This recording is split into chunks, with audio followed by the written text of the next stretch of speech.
The stars looked different from the observation deck of the Terran diplomatic vessel. Ambassador Alan Harrington stood with his hands clasped behind his back, watching as the massive alien ship grew larger in the viewport. At 62, Harrington had spent most of his life building bridges between nations on Earth. Now, in 2157, he faced his greatest challenge, representing all of humanity to an alien species. Ambassador, the Vorathi commander has confirmed our docking clearance, said Natalie Freeman, his young aide. Her voice was steady, but Harrington noticed how tightly she gripped her tablet. "Thank you, Natalie." "Nervous?" he asked with a gentle smile. "Wouldn't anyone be?" she replied. "They're the first alien civilization we've ever met." Harrington nodded. The discovery of the Vorathi fleet at the edge of the solar system had shocked humanity just 3 weeks ago. The Terran Alliance, Earth's unified government, had scrambled to prepare for this moment. "Remember our briefing," Harrington said. "The Vorathi Imperium spans 12 star systems.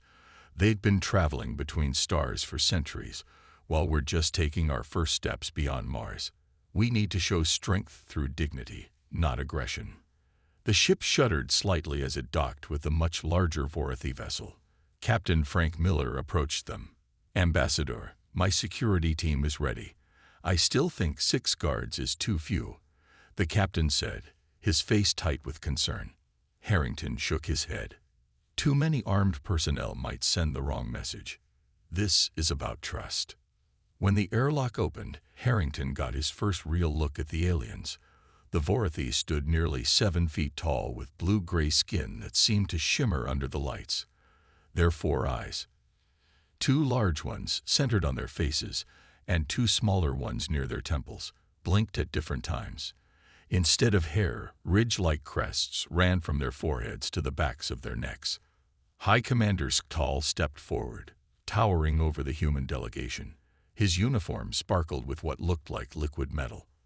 "Welcome to the flagship of the Vorathi Imperium," Sktal said through the translation device. His voice had an odd musical quality. "We are pleased the humans understand the proper respect due to those who rule the stars." Harrington smiled diplomatically. "We come with respect and hopes for friendship between our peoples, High Commander." The first meetings went well. The humans were shown to comfortable quarters, and initial talks focused on cultural exchange. But on the 3rd day during a formal dinner, the conversation shifted. "Your world has abundant water," said Sktal, his 4 eyes fixed on Harrington. "Our home systems suffer from severe drought. We would require significant water exports from Earth." Harrington sipped his drink slowly. "Water is precious to us as well, Commander. Perhaps we could discuss limited exports in exchange for technology." The room temperature seemed to drop. The Vorathi officers stiffened. "You misunderstand," said Sktal. "This is not a negotiation for equal partners. The Imperium has needs. Lesser species provide." Natalie watched nervously as Harrington maintained his calm. "With respect, Commander, Earth is not a resource to be harvested. We seek mutually beneficial relations." Later that night, Harrington called an emergency meeting with his team in their quarters. "They see us as a weaker civilization," he said quietly. "Their scans have likely shown them our military capabilities, and they're not impressed. Tomorrow's meeting will be crucial." Captain Miller frowned. "Maybe we should return to our ship, report back to Earth." "No," said Harrington firmly. "Running now would confirm their view of us as weak. I've dealt with bullies before. We stand our ground respectfully, but firmly." Natalie looked at the ambassador with growing concern. "I've been analyzing their cultural database. The Vorathi have conquered 3 other species. They don't have allies. They have subjects." Harrington nodded gravely. "Then tomorrow we must make it clear that humanity will never be counted among them. Get some rest, everyone. Tomorrow we either make history or become it." None of them slept well that night, as the massive Vorathi ship carried them deeper into space, away from the safety of Earth. The meeting chamber aboard the Vorathi flagship gleamed with polished metal and strange blue lights. Ambassador Harrington sat across from High Commander Skull, their faces reflected in the glossy black table between them. 4 Vorathi guards stood at attention along the walls, their weapons visible but not drawn. "Let me be clear," Harrington said, his voice firm but respectful. "Earth is willing to provide some water resources as a gesture of goodwill, but we cannot allow unlimited access to our oceans and ice caps." Skatal's 4 eyes blinked in sequence, a sign that Natalie had learned meant rising anger among the Vorathi. "You speak as if you have a choice," the commander said. "Our scans show your military capabilities. Your ships are primitive. Your weapons are toys compared to ours." Harrington kept his composure. "Military strength isn't everything, Commander. Humanity has faced threats before. We endure. We adapt." Natalie sat several feet behind the ambassador, taking notes. She felt a chill run down her spine as she watched 2 more Vorathi officers enter the room silently. Something was wrong.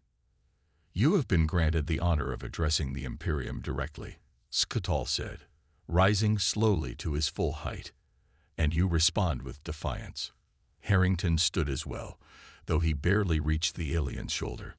"Not defiance. Dignity.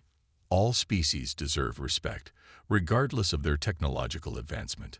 The commander made a sharp gesture. The Vorathi guards moved with surprising speed, grabbing Harrington by both arms. "What is the meaning of this?" Harrington demanded, struggling against their grip. Natalie jumped to her feet. "Ambassador." A guard shoved her back into her seat. Another Vorathi moved to block her view. "Take the female to the observation chamber," Skull ordered.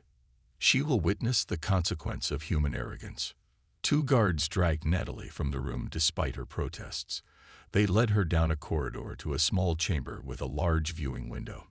Through it, she could see into a circular room where they were taking Harrington. "What are you doing?" she shouted, pounding on the transparent barrier.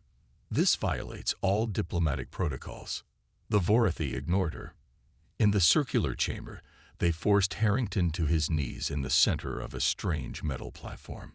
In Vorathi tradition, Skatal's voice came through speakers in both rooms. "Those who insult the Imperium must face purification. Fire cleanses disrespect." Natalie watched in horror as a ring of blue energy formed around the platform. Harrington remained dignified, his back straight even on his knees.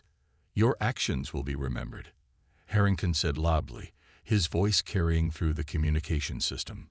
"Humanity will not bow to intimidation." "Remembered by whom?" Skull asked with a gesture that might have been their version of a smile. "Your ship will not leave to tell the tale." The blue ring brightened and began to close in on Harrington.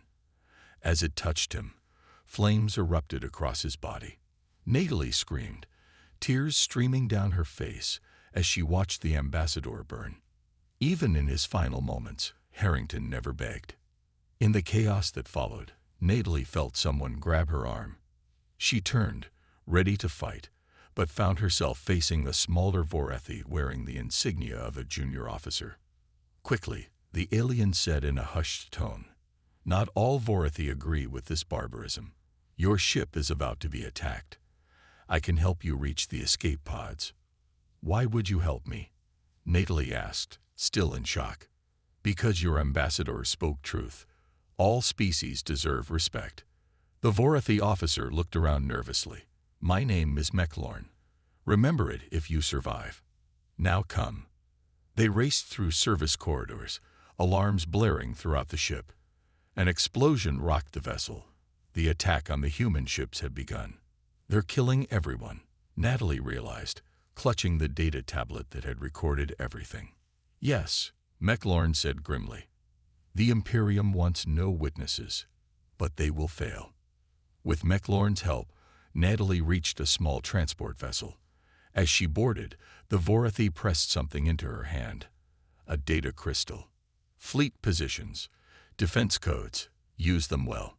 The small ship launched into space just as the human diplomatic vessel exploded behind her. Through the viewport, Natalie watched one of the human escort ships break apart under Vorathi fire. 37 more lives lost. She clutched the tablet containing footage of Harrington's execution and the data crystal from Mechlorn. Earth needed to know.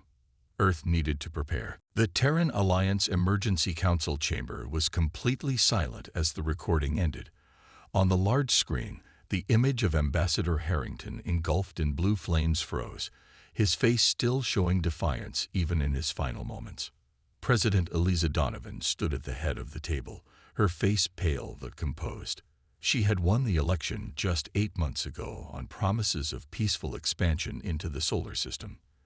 Now she faced something no human leader ever had, an alien threat. "Play it again," said Admiral Gregory Palmer, his weathered face tight with anger. At 65, he had spent his life defending Earth in regional conflicts. This was different. Natalie Freeman, still wearing the same uniform from her escape 3 days ago, pressed a button on her tablet. The recording played again. Harrington's calm defiance, the Vorathi commander's cruel order, the terrible execution. "I had to leave him," Natalie said, her voice breaking. "I couldn't do anything." President Donovan walked to her side and placed a hand on her shoulder. "You did exactly what Ambassador Harrington would have wanted. You brought us the truth." Admiral Palmer stood up, pointing to a different screen showing star charts. The Vorathi fleet has already moved past Neptune. They've established positions near the mining colonies on Titan. Based on the data Ms. Freeman brought back, they plan to take our outer territories first, then move inward. "What are our chances in a direct fight?" asked Defense Secretary Helen Ward. Palmer's expression darkened. "Not good. Their ships outclass ours in almost every way. Their weapons technology is at least 50 years ahead of our best systems." "Then we surrender?" asked Commerce Secretary Jacob Bell, his voice shaking. "Give them the water they want." "No." President Donovan's single word cut through the room. "The Vorathi didn't come for a trade agreement. They came to conquer." Ambassador Harrington saw that clearly. She walked slowly around the table, looking at each council member. "If we surrender now, we become just another subject species of their imperium. They'll take our water, then our minerals, then whatever else they want. They'll treat us the same way colonial powers once treated indigenous peoples on Earth." The room fell silent again as her words sank in. General Laura Mason, head of the ground forces, spoke up. "Madam President, if we choose to fight, we need time. Time to adapt, to prepare." "The data crystal from the Vorathi defector will help," said Natalie. "It contains their fleet positions, some technical specifications, even command codes." Admiral Palmer nodded. "With this information, we might be able to slow their advance, maybe even win some early battles." President Donovan returned to her seat at the head of the table. For 3 long minutes she sat in silence, reviewing the reports before her. The fate of humanity rested on her next words. Finally, she looked up. "Call an emergency session of the Global Parliament. I want representatives from every nation present." 24 hours later, billions of people across Earth and the colonies watched their screens as President Donovan addressed humanity. 3 days ago, the Vorathi Imperium executed Ambassador Alan Harrington. She began, her voice steady. "They burned him alive for suggesting that humanity deserves equal treatment. They destroyed one of our ships, killing 37 brave men and women." The camera zoomed in on her face, showing her resolute expression. "The Vorathi believe we are weak. They believe we will surrender rather than fight. They are wrong." She paused, letting the words sink in. "Throughout human history, we have faced those who underestimated us. Time and again, we have proven that humanity's greatest strength is our ability to unite against threats, to adapt, to overcome impossible odds." She stood straighter, her voice growing stronger. "They burned our diplomat. They chose violence. We choose war, not out of vengeance, but out of necessity. Not because we want to fight, but because we must. For our freedom, for our future, for humanity." Across Earth, people watched in solemn silence. In orbital stations, crews gathered around screens. On Mars and the Moon, colonists held each other as they listened. The war had begun. The first 3 months of war went badly for humanity. The skies above Europa Colony turned red as Vorathi ships bombarded the settlement. 2,000 civilians died before the evacuation ships could reach them. The rest fled, becoming refugees. Captain Lisa Ortiz watched from the bridge of the TSS Intrepid as the Martian defense fleet burned. Her ship was hiding behind Phobos, Mars's small moon, engines offline to avoid detection. "Captain, the Vorathi have destroyed the Olympus base," reported her communications officer, his voice shaking. "Our last 4 ships are retreating." Lisa clenched her fists. The Battle of Phobos was supposed to be humanity's first major stand. Instead, it was a disaster. 17 ships lost against just 2 Vorathi warships. "Take us home," she ordered quietly. "We need to report what we've seen." Back on Luna Base, Earth's primary military headquarters, Admiral Palmer reviewed the grim reports. 6 battles, 6 defeats. The Vorathi were pushing closer to Earth every day. "We can't match their technology," he told President Donovan during an emergency briefing. "Their shields absorb our weapons like they're nothing. Their beams cut through our hulls like paper." Donovan looked tired but determined. "What about the research teams? Any progress?" As if answering her question, a message flashed on the main screen. It was from the Lunar Research Base. "Put it through," ordered Palmer. The face of Dr. Ryan Kelly appeared. His eyes were red from lack of sleep, but he was smiling. "Madam President, Admiral, I think we found something." "What is it, Doctor?" asked Donovan. "We've been studying the data from the Vorathi ship. Their shields operate on a frequency pattern." Kelly's words came fast with excitement. "If we adjust our weapons to match the opposite frequency, we might be able to penetrate their defenses." For the first time in months, hope flickered in the war room. 3 weeks later, Captain Lisa Ortiz stood on the bridge of the Intrepid again. Her ship, along with 5 others, waited in the rings of Saturn. Intelligence suggested that 3 Vorathi warships would pass through this sector. "Are the torpedoes modified?" Lisa asked her weapons officer. "Yes, Captain. Dr. Kelly's team installed the new frequency modulators on all our weapons." Lisa nodded, trying to hide her nervousness. So much depended on this moment. "Vorathi ships entering sensor range," reported the tactical officer. 3 warships, as expected. "Hold position," ordered Lisa. "Let them get closer." The minutes stretched painfully as the alien ships approached. If Kelly's theory was wrong, this would be another massacre. "They're in optimal range," said the weapons officer. Lisa took a deep breath. "Fire torpedoes. All ships, engage." The human vessels launched their attack simultaneously. The torpedoes streaked toward the Vorathi ships, modified to emit precisely the opposite frequency of the alien shields. On the main view screen, Lisa watched as the torpedoes hit the first Vorathi ship. For a moment, nothing happened. Then, incredibly, explosions bloomed across the alien vessel's hull. "Direct hit," shouted the tactical officer. Their shields failed. Similar reports came in from the other human ships. The Vorathi, caught by surprise, scrambled to respond. Within 20 minutes, 2 alien warships were disabled, and the third was retreating. For the first time since the war began, humanity had won a battle. Back on Earth, Colonel Peter Montgomery was developing new tactics. His office walls were covered with diagrams and battle simulations. "The Vorathi expect us to fight conventionally," he explained to Admiral Palmer. "Their ships are bigger, more powerful, but ours are faster, more maneuverable." He showed Palmer a new formation he called Scatter Swarm. Instead of facing Vorathi ships directly, human vessels would approach from multiple angles, constantly changing position. "They can't target what they can't predict," Montgomery said.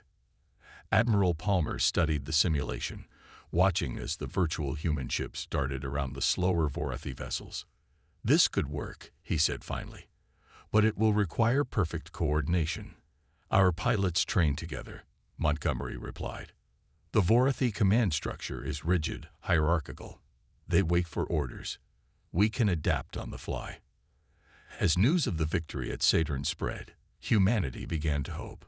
In research centers across Earth, scientists worked tirelessly to understand and counter Vorathi technology. In training facilities, pilots practiced Montgomery's new tactics. The Vorathi had started this war expecting an easy victory against a primitive species. They were beginning to realize their mistake. High Commander Sktal stood before the Imperial Council, his posture rigid but his inner eyes downcast, a sign of shame in Vorathi culture. The council chamber was dark, lit only by blue light that cast long shadows across the carved stone walls. "Explain this failure," demanded Supreme Leader Katerim, his voice echoing through the chamber. "How does a primitive species defeat our warships?" Sktal had no good answer. 3 major defeats in the past month had shocked the Vorathi military. The humans were adapting, finding weaknesses in Vorathi technology that should have been impossible for them to discover so quickly. "The humans are unusual, Supreme Leader," Sktal said carefully. "They fight differently than expected." "You assured us they would surrender after seeing our power," hissed another council member. "Instead, they grow stronger." The Supreme Leader stood, towering over Sktal. "You are relieved of command. Leave us." As Sktal departed in disgrace, Strategic Overseer Verhaas was called forward. Unlike most Vorathi military leaders, Verhaas was smaller, with a scholar's markings etched into his skin. "You will take command of our forces," the Supreme Leader told him. "End this war quickly." Verhaas bowed. "I will study the enemy first, Supreme Leader. To defeat them, we must understand them." In the days that followed, Verhaas immersed himself in human history. He watched their battles, read their books, studied their leaders. What he found disturbed him deeply. "They have a pattern," he explained to his officers in the war room aboard the new flagship. "Throughout their history, humans have repeatedly overcome superior forces through adaptation and determination." He displayed images from human military history. Ancient battles where smaller forces defeated larger ones, conflicts where less advanced civilizations outlasted superior ones. "Their strength is not in their technology," Verhaas continued. "It is in their ability to change, to find new ways to fight when old ways fail." One of his officers, a battle-scarred veteran, scoffed. "They are still primitives. Their ships are inferior." "Yet they destroyed 3 of our warships at Saturn," Verhaas countered. "And they did it by modifying their weapons to bypass our shields, something they should not have been able to figure out for years." Back in the private chambers of the Supreme Leader, a heated debate was unfolding. The Vorathi Imperium was divided into 3 main castes: warriors, scholars, and merchants. The warrior caste had dominated for centuries, leading the expansion of the Imperium across multiple star systems. "This war was unnecessary," argued Elder Kalerin of the scholar caste. "The humans might have traded with us willingly. Now they will never trust us. They are a resource to be harvested, nothing more," replied War Minister Skavol, his voice harsh. "We need their water. Their resistance is temporary." The Supreme Leader listened silently. The drought affecting the Vorathi homeworlds was worse than the public knew. 3 farming colonies had already been abandoned. Without new water sources, millions would suffer. Unknown to the Supreme Leader, Junior Officer Mechlorn was meeting secretly with others who shared his views. In a dimly lit maintenance corridor, 5 Vorathi from the scholar and merchant castes gathered. "The humans continue to resist," Mechlorn told them. "Perhaps this is a sign that our path is wrong." "Be careful," warned one of the merchants. "Such talk is treason." "Is it treason to question the wisdom of a war we cannot win?" asked Mechlorn. "I have studied these humans. Their history is filled with stories of defiance against oppressors." He showed them images he had collected, human resistance movements throughout their history, small groups fighting against overwhelming odds. "What do you propose?" asked one of the scholars. "I have established contact with human intelligence, Meklorn said quietly. I am providing information about our fleet movements. The others stared at him in shock. What he described was the highest form of treason in the Imperium. You risk everything, said the merchant. Meklorn's 4 eyes blinked sullenly. I risk everything for peace. The Imperium has lost its way. This war will destroy us both if it continues. As the secret meeting disbanded, Vrahas was preparing his new strategy in the war room. The human fleets were approaching the outer planets, having pushed back the Vorathi forces. For the first time in centuries, the Imperium was on the defensive.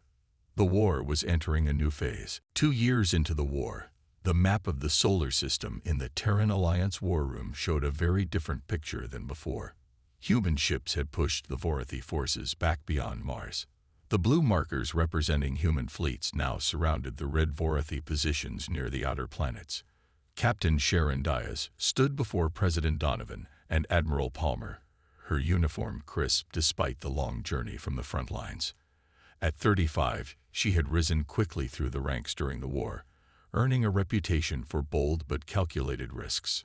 The Vorathi have established their main command station here, she said, pointing to a location in the Kuiper Belt. Our intelligence suggests it coordinates all their operations in our system. Admiral Palmer studied the holographic display. Attacking it would be difficult. They'll have their strongest defenses there. We have an advantage they don't know about, Captain Diaz replied with a slight smile.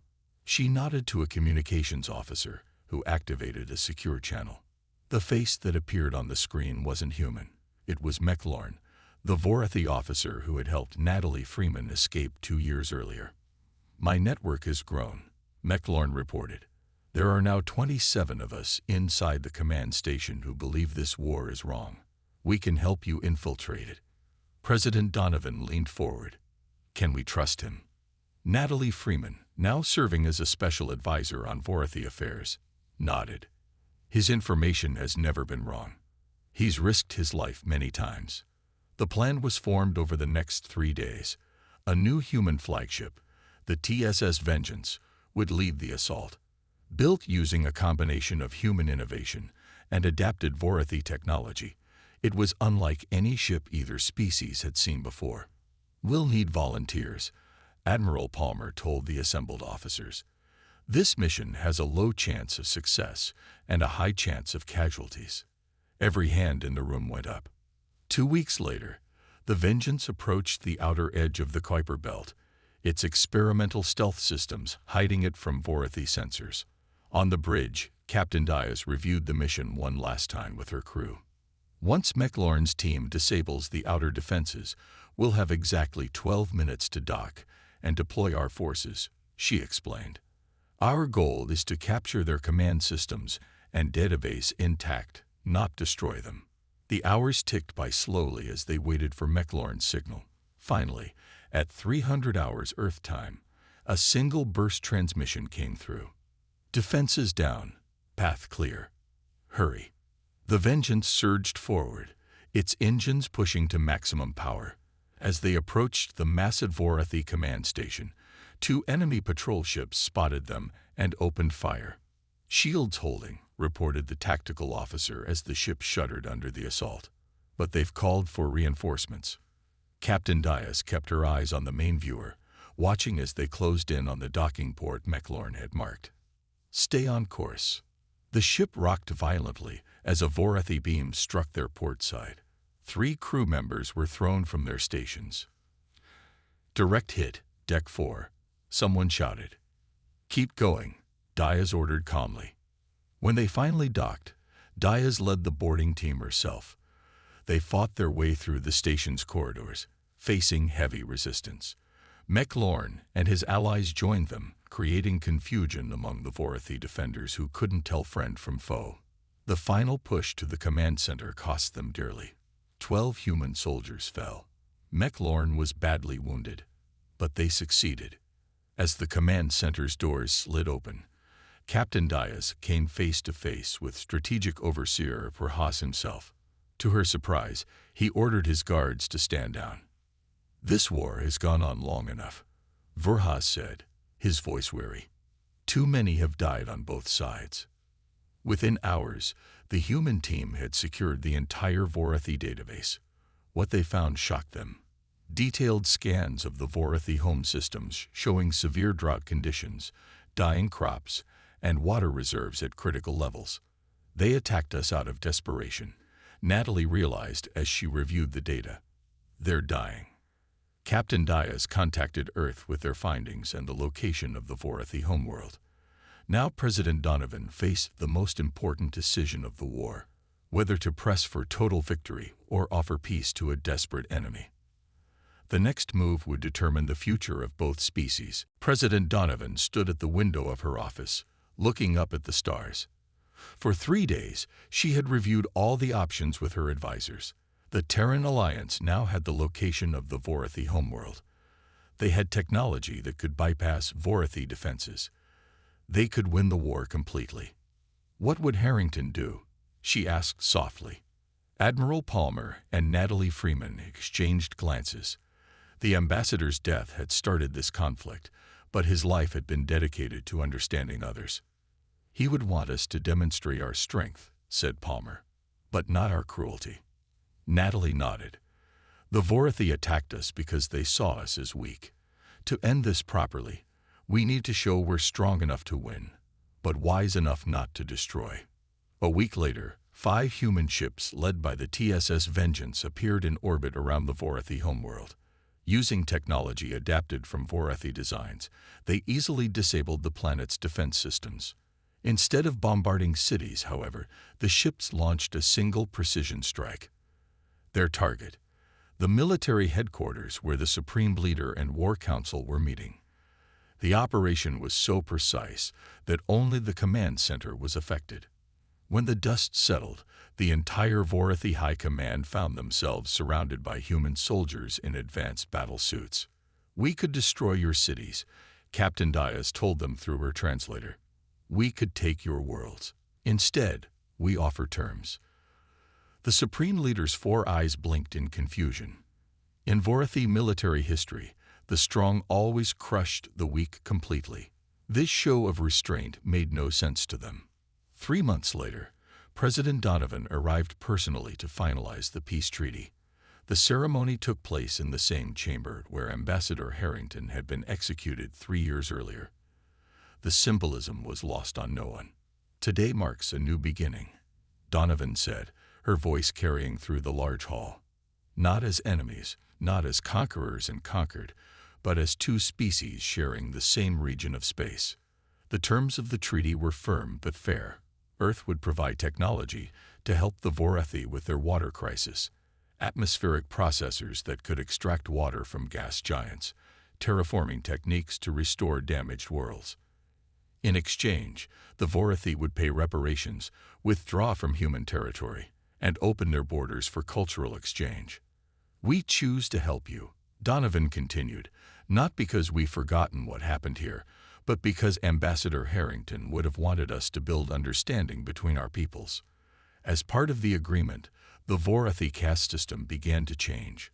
The scholar and merchant castes gained more influence, with Meklorn, now recovered from his wounds, becoming a prominent voice for reform. 5 years after the peace treaty, a monument was unveiled in orbit between Earth and Mars. It showed 2 hands, one human, one Vorathi, reaching toward each other across space. At its base were Harrington's final words: "Understanding must precede peace." Natalie Freeman, now Earth's ambassador to the Vorathi, stood beside Meklorn at the ceremony. "Did you ever think we would reach this point?" she asked him quietly. "When I first helped you escape, no," the Vorathi admitted. "But I hoped. Sometimes hope is enough to start change." Their conversation was interrupted by an urgent message. Long-range sensors had detected unusual energy signatures at the edge of known space, signs of a massive fleet approaching, belonging to neither humans nor Vorathi. President Donovan, now in her 2nd term, called an emergency meeting with the Vorathi Supreme Leader. For the first time, the 2 species would face a potential threat together. "We should send a diplomatic mission first," suggested Donovan, thinking of Harrington. With a strong military presence to support it, added the Supreme Leader, having learned from past mistakes. As human and Vorathi ships prepared for the joint mission, Admiral Palmer stood on the observation deck of the new station named after Harrington. He watched the integrated fleet training together, former enemies now protecting each other. "You would have been proud," he said to Harrington's memory. "Your death wasn't the end. It was the beginning of something greater." The stars looked different now, full of both challenge and promise. Humanity had shown the galaxy not just their willingness to fight when necessary, but their wisdom in making peace when possible. The real journey was just beginning.